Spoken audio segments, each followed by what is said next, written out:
In 2011, the Bangladeshi war film Guerrilla did something pretty revolutionary. It put a female combatant right at the heart of the story. But was this a total breakthrough? Today, we're going to dig into how this powerful hero was, in a way, also a product of the very system she was fighting against. Your face does not look like a Bengali. Are you a Muhajir? This question gets asked of the film's hero, Bilkis Banu, at a checkpoint.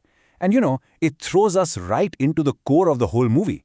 This isn't just about war, it's about identity and what it even means to be a Bengali woman in the first place. Okay, so to really get why Guerrilla was such a big deal, we have to rewind a bit and look at what came before it.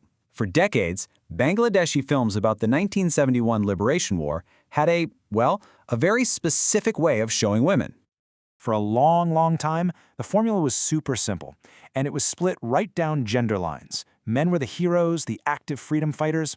Women, on the other hand, were usually cast in these passive roles. The helpless victims who needed saving, or they were these walking symbols of the suffering nation, often called Mother Bengal.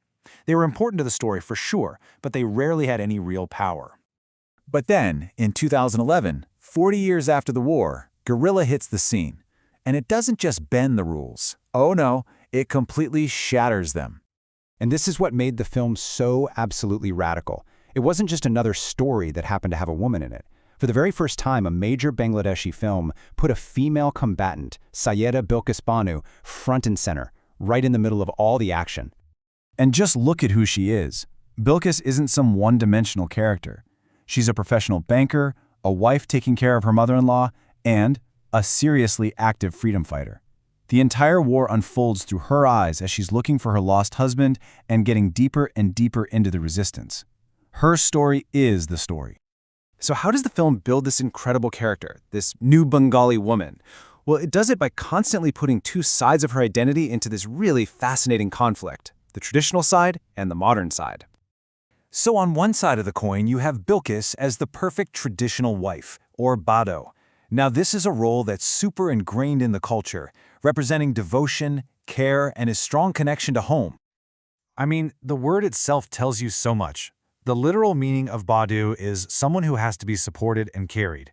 Her identity is defined by her husband, the boar, who is supposed to be the one doing the carrying. The film really leans into this traditional idea. And you can really hear this in a famous song they use throughout the film. The lyrics paint this picture of her as the lonely, waiting wife, just longing for her husband to come back from his grand, heroic adventure. It really reinforces that traditional image. But just when you think you have her pegged as the traditional waiting wife, bam, the film flips the script completely and shows us her other side, a modern, independent, and absolutely lethal member of the guerrilla resistance. And make no mistake, she is not passively waiting, not even close. She is out there planting bombs at enemy dinner parties, passing secret messages, running an underground press, and getting her hands dirty in violent operations. These were all things that, up until this point in Bangladeshi cinema, were pretty much only for the guys. Okay, but this is where things get really interesting. Because for all its progress, the film just can't seem to escape a deeply patriarchal framework. It breaks one mold only to end up reinforcing another one. And that's the film's big contradiction. You have this incredibly progressive hero, but the film itself can't fully break free from the cultural world it was made in. It creates this powerful woman, but then it puts a very specific and very traditional limit on her power. So what's that limit? It's this deep-seated cultural idea that a woman's honor, her very essence as a woman, is tied directly to her sexual purity. This becomes the most important thing about her, even more important than her own life. And this all comes to a head in the filmed climax. It is incredibly powerful.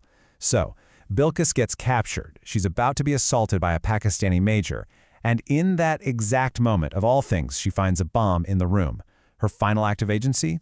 She detonates it, killing herself and her attacker. She chooses martyrdom to prevent her own violation. So, what are we supposed to make of that ending? Why is that choice so incredibly significant? Well, it gets us to the really complicated and contested legacy of Bilkis as a cinematic hero. To really get it, you have to understand the huge difference between these two titles that were given out after the war. Bir was for male fighters. It means hero or valiant, and it's a title of pure, unquestioned honor. But Birangana, which means war heroine, was given to the hundreds of thousands of women who were victims of rape. And tragically, in society, that title became twisted into a symbol of shame, not pride. So you see, by having Bilqis choose death before she can be violated, the film makes a very specific choice. The final song even says, "Say valiant, say hero." It makes sure she is remembered as a pure, honorable hero, and it completely avoids her becoming a so-called shameful Birangona. So here's the bottom line. Guerrilla gives us this incredible woman with real agency in a war zone. But in the end, that agency is used to protect one thing above all else, her sexual chastity, an ideal that had to be protected even by death itself. Which leaves us with this final, really tricky question, right? Can a hero be a total breakthrough and at the same time a product of the very system she's fighting? Guerrilla created an unforgettable hero who absolutely broke the mold. But it's also this powerful reminder that even our most progressive stories can still be tangled up in the very ideas they're trying to challenge, showing us that progress, well, it's rarely a straight line.